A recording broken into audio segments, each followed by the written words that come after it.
Ya. Ini penting teman-teman sekalian. Digaris bawahi. Ya. Juga yang perlu digaris bawahi teman-teman sekalian, jangan lupa selalu berzikir. Berzikir kepada Allah Subhanahu wa taala, zikir pagi petang, doa keluar rumah, ya. Doa masuk rumah, doa pada saat mau makan, doa habis makan, berdoa terus. Dan ingat selalu ini, selalu Masya Allah, la hawla wa la quwata illa billah. Ingat itu, Masya Allah, la hawla wa la quwata illa billah. Atau ya, konsumsi. Dan saya bahkan sudah menyarankan ke jamaah saya, setiap kali Anda mau taruh air galon di dispenser, Anda ruqyah dulu. Baca sederhana, Al-Fatihah, kemudian Al-Kafirun, ayat kursi, Al-Kafirun, kemudian Al-Kafirun, Al-Ikhlas, Qulullahu Ahad, Al-Falaq, Qulullahu Falaq, dan An-Nas, Qulullahu Bin-Nas. Anda baca ini 3 kali masing-masing, Anda tiup. Dengan sedikit ada, maaf, ludah. Ya. Ke air galon, Anda sekeluarga bisa minum.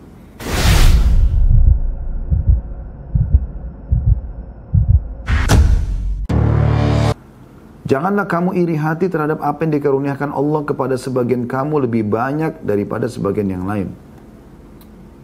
Siapa yang dimaksudkan di sini? Karena bagi laki-laki kata Allah, ada yang sudah Allah berikan bagian untuk mereka, dan bagi perempuan ada juga bagian yang sudah Allah berikan untuk mereka. Laki-laki perempuan tidak boleh saling cemburu. Suami istri tidak boleh.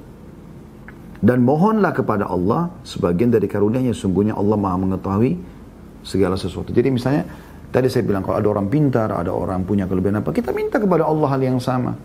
Selama tidak melanggar sunnatullah, gitu kan. Tidak mungkin kita minta, ya Allah, saya mau mukanya seperti si fulan karena dia tampan. Kan nggak mungkin. Tapi kita minta juga Allah berikan ketampanan. Bisa. Allah bisa memberikan sesuatu yang orang lihat, oh ya tampan, orang lihat itu cantik. Tapi nggak mungkin muka kita diubah jadi muka dia, kan nggak mungkin. Kan gitu. Jadi kita masih bisa minta kepada Allah, tapi tidak berharap hilang dari dia. Kapan Anda masuk ke celah berharap hilang dari dia, ini membuka pintu dosa dan juga membuka pintu ain. Bisa jadi bahaya mata Anda nih, bisa panas gitu. Ya. Juga bagaimana Nabi SAW mengingatkan kepada kita supaya kita tawadhu, merendah. Bagi Anda juga yang punya kelebihan, jangan terus-menerus pamer-pamer ini. Tadi saya bilang, ekspos sana-sini. Sehingga berhamburanlah puji-pujian yang tidak dari orang-orang yang tidak tahu tentang masalah mengucapkan Masya Allah la quwata illa billah, la hawla wa la quwata, Masya Allah la hawla wa la quwata illa billah, tidak juga mengucapkan Allahumma barik fik, barakallahu fik misalnya. Rasulullah SAW bersabda, wa inna Allah auha ilayya an tawadhu. Allah telah mewahyukan kepadaku agar kalian saling merendah. Yang punya kelebihan merendah. Ya. Kalau kita merendah di depan orang-orang, maksudnya merendah ini bukan menghinakan diri ya, tapi tidak menunjukkan dengan kesombongan sehingga orang jadi iri dengan kita, tidak. Kita malah merendah, kita berteman sama mereka, kita jalan, kita makan sama-sama, biasa aja gitu. Hatta la yafkhara ahadun ala ahad, agar tidak ada orang sombong terhadap orang yang lain, wala yabghi ahadun ala ahad, dan tidak ada orang yang berbuat kezaliman terhadap orang lain. Ya. Ini penting teman-teman sekalian, digaris bawahi. Ya.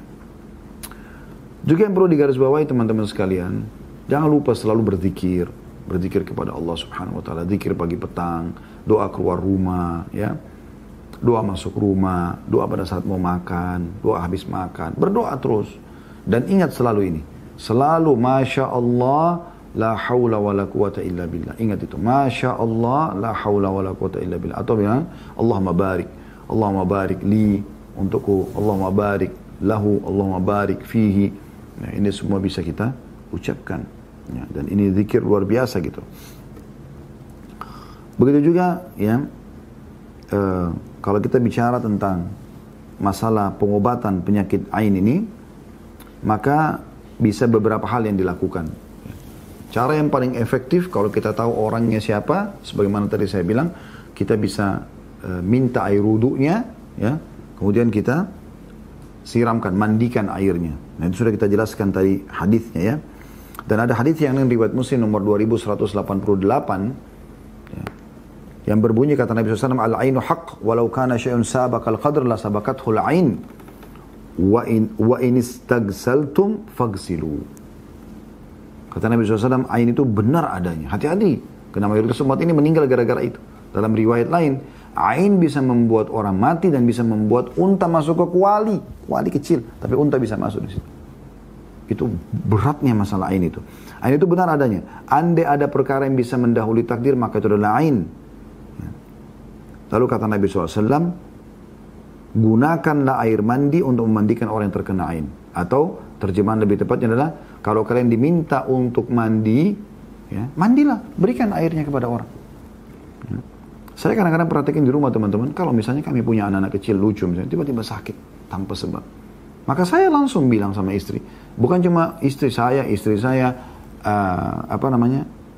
beberapa teman-teman yang membantu di rumah ya, mbak-mbak di rumah, ayo kita wudhu, coba kita mandikan anak ini. Alhamdulillah pernah terjadi dan alhamdulillah hilang gitu. Karena kita tidak tahu siapa yang mengenakan ain kan gitu. Nah ini contoh.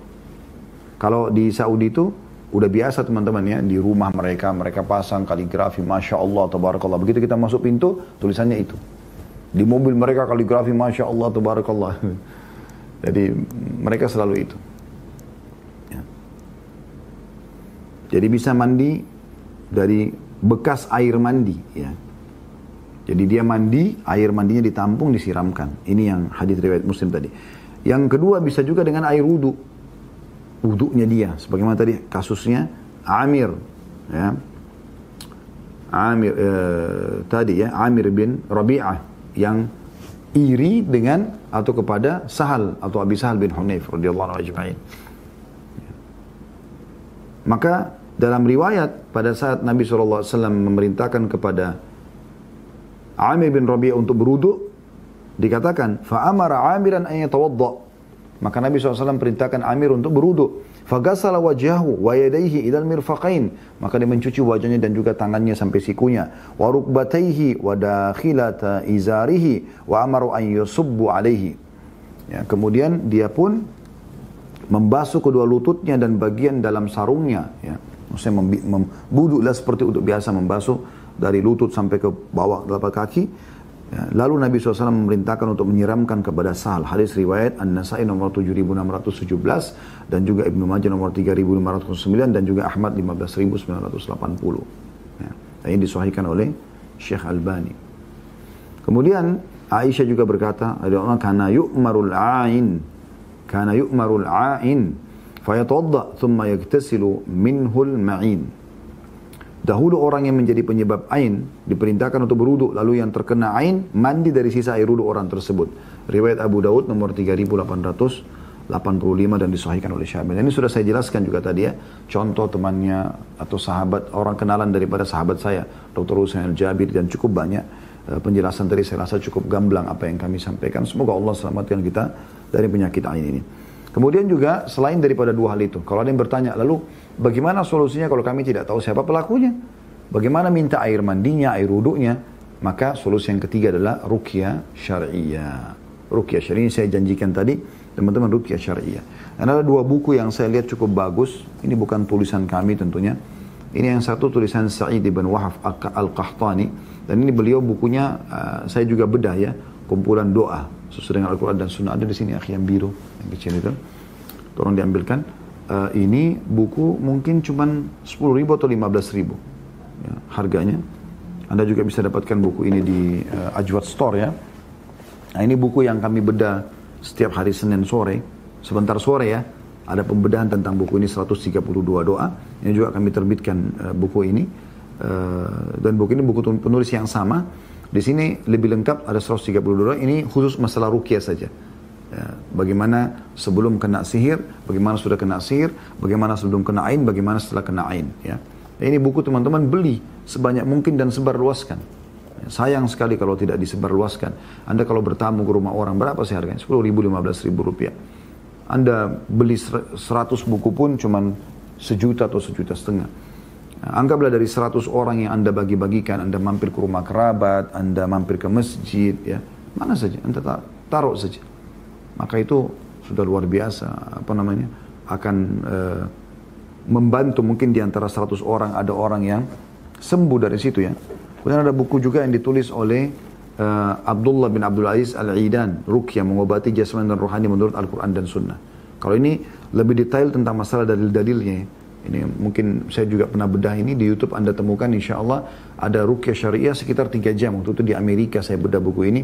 Dan di sini beliau tekankan sekali tentang masalah kalau ruqyah itu tidak harus kena ain dan sihir saja. Tapi semua penyakit boleh ruqyah syariah. Bahkan saran kami, saya ulangi lagi saran kami teman-teman sekalian, Anda coba ruqyah syariah. Anda coba ruqyah syariah setiap kali mau berobat, ya. Jadi sebelum berobat ke dokter, coba ruqyah dulu. Mungkin subhanallah dengan ruqyah Anda sudah sembuh. Saya sering kali rasakan kadang-kadang sakit kepala, sana sakit perut, ya. Kadang-kadang istri atau anak saya juga mengeluh, saya ruqyah saja. Dan alhamdulillah dengan izin Allah SWT, sebelum minum obat dokter, sering kali sembuh gitu. Ya. Bahkan Ibnu Qayyim rahimahullah pernah mengatakan, saya pun pernah merasa sakit perut yang luar biasa, lalu kemudian saya mengambil zam-zam, lalu kemudian saya bacakan Al-Fatihah, lalu kemudian saya tiupkan dan saya minum air tersebut dengan niat ruqyah, maka sembuh gitu. Ya. Nah, ruqyah syariah ini banyak dalilnya, di antaranya hadis Asma binti Umais radhiyallahu anha, beliau berkata, ya Rasulullah, inna bani Ja'far tusibahum al-ain, bahwasanya suku Ja'far terkena penyakit ain, afa nastarqi lahum, boleh enggak kami meruqyah mereka? Qala na'am. Nabi SAW mengatakan iya. Falau kana syai'un sabaqal qadar la sabaqathul ain. Kalau seandainya ada yang bisa mendahului takdir, maka ain lah itu. Hadis ini hadis sahih riwayat Ibnu Majah di nomor 3510 dan juga Tirmidzi nomor 2059 dan disahihkan oleh Syekh Albani. Anda bisa membaca doa-doa ruqyah, ya, misalnya Anda membaca Al-Fatihah, Anda membaca Al-Ikhlas, Al-Falaq, An-Nas, Al-Kafirun, ya. Kemudian Anda baca juga ayat kursi, lalu Anda tiup ke telapak tangan, lalu Anda usap. Misalnya perut yang sering kejang, sakit, dada yang sering sesak nafas, tenggorokan yang terus sakit, sembuh sakit lagi, telinga yang sering berdenging, tidak tahu sebabnya, mata yang buram tiba-tiba, kepala yang sering sakit, bacain aja. Baca terus sampai berdoa kepada Allah, lalu usapkan. Di antara doa yang Nabi SAW ajarkan adalah bagaimana Jibril AS meruqyah Nabi SAW dengan doa ini. Bismillahi yubrik wa min kulli da'in yashfik wa min syarri hasidin idha hasad wa syarra atau wa syarri kulli dhi'ain wa syarri kulli dhi'ain. Artinya Bismillahi yubrik, dengan nama Allah semoga, atau dengan nama Allah yang menyembuhkanmu, ya. Atau dengan nama Allah kau bisa sembuh. Wa min kulli da'in yashfik, dan akan menyembuhkan kau dari semua penyakit. Wa min syarri hasidin idza hasad, dan dari irinya orang, dari orang iri. Bayangkan yang dikhususkan doa ini. Wa min syarri kulli dhi ain, dan dari keburukan semua orang yang punya penyakit ain. Ya, ini kita baca hadis ini riwayat Muslim nomor 2185. Ya. Jadi doanya Bismillah yubrik, semoga dengan nama Allah engkau sembuh. Wa min kulli da'in yashfik, dan engkau sembuh dari semua penyakit. Wa min syarri hasidin idza hasad, dan dari irinya orang yang iri. Wa min syarri kulli dhi'ain, dan dari keburukan mata orang yang, ya, hasad, mata orang yang hasad, ya. Baik teman-teman sekalian, saya akan coba cari cuplikan tadi yang saya janjikan. Saya akan coba kirim ke teman-teman tim dulu. Semoga Allah mudahkan ini cuplikannya. Ini tersimpan di memori tanggal 29 Mei 2017, Masya Allah. Ini dengan mudah sebenarnya diamalkan. Kalau Anda mau lengkap, Anda bisa memiliki buku tadi yang saya beri referensi, atau misalnya Anda ketik di Google kalau lebih simpel. Doa-doa ruqyah. Di YouTube Anda kalau mau dengar langsung doa-doa ruqyah. Anda bisa obatin segala macam hal dengan ruqyah syariah ini. Tapi yang paling mendasar, Anda boleh ruqyah syariah dengan cara, teman-teman sekalian, tadi baca ayat-ayat yang saya katakan, tiupkan ke telapak tangan, usap ke tubuh. Ya. Bisa juga Anda baca doa-doa yang sama atau ayat-ayat yang sama, Anda tiupkan ke madu, ke air minum. Ya. Anda konsumsi. Ya, konsumsi. Dan saya bahkan sudah menyarankan ke jamaah saya, setiap kali Anda mau taruh air galon di dispenser, Anda ruqyah dulu. Baca sederhana, Al-Fatihah, kemudian Al-Kafirun, ayat kursi, Al-Kafirun, Al-Kafirun, Al-Ikhlas, Qul Ahad, Al-Falaq, Qul Falaq, dan An-Nas, Qul A'udzu Binnas. Anda baca ini 3 kali masing-masing, Anda tiup dengan sedikit ada, maaf, ludah Ya. Ke air galon Anda sekeluarga bisa minum. Begitu juga kopi, teh yang Anda mau konsumsi. Bahkan yang unik pernah waktu saya jelaskan ini di blog yang waktu itu ada beberapa jemaah yang pulang, mereka berikan kesaksian. Pada saat mampir ke satu restoran yang cukup ramai, begitu mereka baca praktek ini ternyata ya, piring yang mereka mau makan, entah waktu itu apa bakso atau yang itu pecah gitu. Ya. Sehingga mereka merasa nggak enak dan pada saat mereka akhirnya kena digantikan baru oleh pemilik restoran, akhirnya mereka tidak baca lagi doa-doa ruqyah, tapi mereka pulang dalam kondisi mules, kemudian mereka baca ayat ruqyah untuk menghilangkan sakit itu. Ini contoh saja gitu. Karena banyak juga teman-teman sekalian orang-orang kita di Indonesia ini bukan cuma sekedar ain, tapi karena kita sedang bahas ain ya. Kalau kita bahas sihir lebih panjang lagi. Tapi ada juga banyak orang-orang kita yang pakai pelaris di restorannya, wa na'udzubillah, ya mereka karena kurangnya keimanan dan ilmunya sehingga mereka salah gunakan ini. Mereka salah gunakan ini tidak boleh semestinya ya, tapi itu terjadi. Allahu a'lam. Sudah bisa diputar oleh teman-teman atau belum? Sudah bisa. Baik, cuma diputar saya coba jelaskan. Ini sekitar 2 menit ya itu. Anda bisa lihat cuplikan di layar Anda. Cuplikan ini berbahasa Arab ya. Tapi insya Allah bisa saya coba terjemahkan. Bisa tampil dua-dua? Ya, di sini cuplikan yang pertama. Anda lihat ada orang yang pegang gelas kopi. Ya, itu gelas teh. Terus tiba-tiba ada orang yang ngomong di situ ya. Oh, teh-tehnya bagus gitu. Terus tiba-tiba pecah gelasnya. Nah, ini ada pohon kurma yang dia puji. Dia mengatakan pohon-pohon kurmanya bagus. Terus tiba-tiba rubuh pohon kurma itu. Ya. Nah, ini kemah yang dibuat cukup bagus untuk mengundang tamu. Kemudian dia undang orang makan segala macam. Rupanya tidak ada orang yang ada ain di sini. Kemudian kebakaran tiba-tiba. Nah, ini ada cuplikannya. Sampai dia mengatakan hasbi Allah ni'mal wakil. Allah menjadi pencukup bagiku. Jadi dia bingung kenapa bisa kebakaran. Gitu kan. Ini setelah mengundang orang. Itu ada tulisan dalam bahasa Arab di situ. Gitu kan. Jadi tiba-tiba kebakaran setelah mengundang orang. Nah, ini kemah yang cukup bagus, kemudian tiba-tiba terjadi kebakaran ya. Jadi tanpa sebab ya. Makanya dia bilang di sini, ini tulisannya kebanyakan yang meninggal dari umat ini karena ain. Tadi hadis sudah kita sampaikan. Dan kalau ada seandainya yang mendahului takdir, maka itu adalah ain. Ya, ini peringatan untuk siapapun yang suka upload foto. Beliau mengatakan ini foto-foto makanan, foto pemandangan, ya. Foto-foto anak, karena Nabi SAW mengatakan paling banyak yang meninggal dari umat ini justru setelah takdir Allah adalah ain. Maka hati-hatilah dengan ainnya manusia, karena di sana ada mata-mata yang tidak mengingat Allah. Nah, ini ada seorang anak muda yang sehat tapi tiba-tiba sakit karena ain, maka diruqyah. Ini anak lucu, menari-nari, tiba-tiba masuk rumah sakit beberapa jam kemudian.